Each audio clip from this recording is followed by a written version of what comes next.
SIT बनेगी क्या पहले महीने में? जो भ्रष्टाचार हुआ है उसको उजागर भी करने की ज़रूरत है और उसके ऊपर एक्शन भी। उस शीश महल में बार बन गया, कूड़ेदान बना के रख दिया है दिल्ली को अरविंद केजरीवाल जी ने। क्या स्वाति मालीवाल जी उतना ही एग्रेसिवली दिल्ली की जनता के लिए खड़ी रहेंगी इस सरकार के सामने भी? आम आदमी पार्टी आरोप लगा रही है कि अब आप पंजाब चले गए हैं दिल्ली छोड़ के, अब दिल्ली में कुछ भी होगा तो आप ध्यान नहीं देंगे। मेरा अगर उसमें कोई भी सहयोग की ज़रूरत है तो वो भी होगा, और सवाल पूछना होगा तो सवाल भी पूछेंगे। जी, बहुत अच्छी बात है कि दिल्ली की मुख्यमंत्री एक महिला बनी है, और रेखा गुप्ता जी को बहुत बहुत बधाई। और मैं आशा करती हूँ कि जिस उम्मीद से दिल्ली ने उनको चुना है वो उन सारी उम्मीदों पे खरी उतरे। देखिए, अभी तो हमारी ये रेखा गुप्ता जी तो अभी मुख्यमंत्री बनी, तो उनको बहुत बड़ा एक टास्क है उनके सर पे, क्योंकि पिछले 10 साल में दिल्ली अरविंद केजरीवाल जी ने एक कूड़ेदान बना दिया। तो दिल्ली को साफ़ करने की ज़रूरत है, दिल्ली को एक वर्ल्ड क्लास सिटी बनाने की ज़रूरत है, और मैं यही आशा करूँगी कि जिस उम्मीद से दिल्ली की जनता ने रेखा गुप्ता जी को मुख्यमंत्री बनाया है वो सारी उम्मीदों पे खरी उतरे। कैबिनेट का पहला फैसला क्या होना चाहिए मैम? जी, सबसे पहले तो मुझे लगता है कि यमुना की सफाई के ऊपर काम होना चाहिए।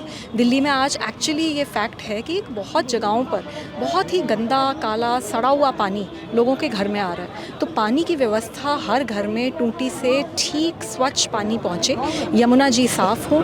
दिल्ली की सड़कें टूटी पड़ी हैं, वो साफ़ करने की उनको ठीक करने की ज़रूरत है। नालियाँ ओवरफ्लो कर रही हैं, उनको ठीक करने की ज़रूरत है। कूड़ेदान बना के रख दिया है दिल्ली को अरविंद केजरीवाल जी ने, तो वो कूड़ा जो जगह जगह पे है उसको साफ़ करने की ज़रूरत है। और मुझे लगता है कि जो भ्रष्टाचार हुआ है उसको उजागर भी करने की ज़रूरत है और उसके ऊपर एक्शन भी लेना। एसआईटी बनेगी क्या पहले महीने में? जी, ये तो रेखा गुप्ता जी को बिल्कुल बनवानी चाहिए, और पूरी की पूरी जो अब नई दिल्ली सरकार आई है उनको इस काम पे तो लगना ही चाहिए कि जो भ्रष्टाचार हुआ है, जो जनता के पैसों का मिसयूज़ हुआ है, जो शीश महल बना है वो जनता के टैक्स के पैसों से है ना। उस शीश महल में बार बन गया गरीब जनता के टैक्स के पैसों से, तो उसके ऊपर तो कार्रवाई। क्या स्वाति मालीवाल जी उतना ही एग्रेसिवली दिल्ली की जनता के लिए खड़ी रहेंगी इस सरकार के सामने भी, अगर कुछ कमियां रहती हैं? मेरा तो आप करियर देख लें पूरा।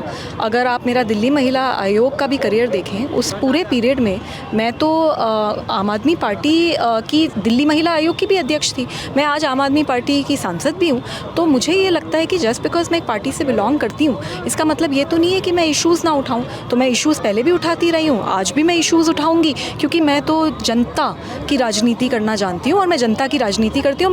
मैं ऐसी मेंबर ऑफ पार्लियामेंट नहीं हूँ जो कि एयर कंडीशन ऑफिसेज में बैठ के काम करे। आम आदमी पार्टी आरोप लगा रही है कि अब आप पंजाब चले गए हैं दिल्ली छोड़ के, अब दिल्ली में कुछ भी होगा तो आप ध्यान नहीं देंगे। ऐसा क्यों होगा जी? वो तो मैं जब दिल्ली महिला आयोग की अध्यक्ष थी, पूरी रात मैं इंस्पेक्शंस करती थी, गली गली में जाकर कितने टॉयलेट्स मैंने एक्सपोज करे हैं, उनको ठीक कराया है, स्ट्रीट लाइट्स को ठीक कराया है।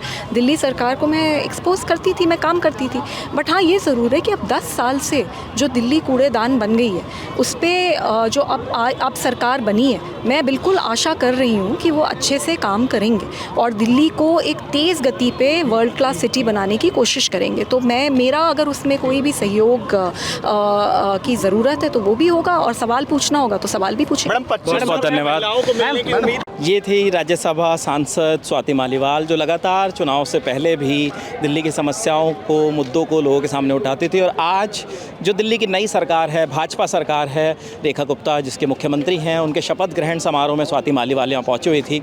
एलन टॉप के साथ बातचीत की, आप तक पहुँचाई। कैमरे के पीछे प्रशांत, मेरा नाम विपिन, शुक्रिया।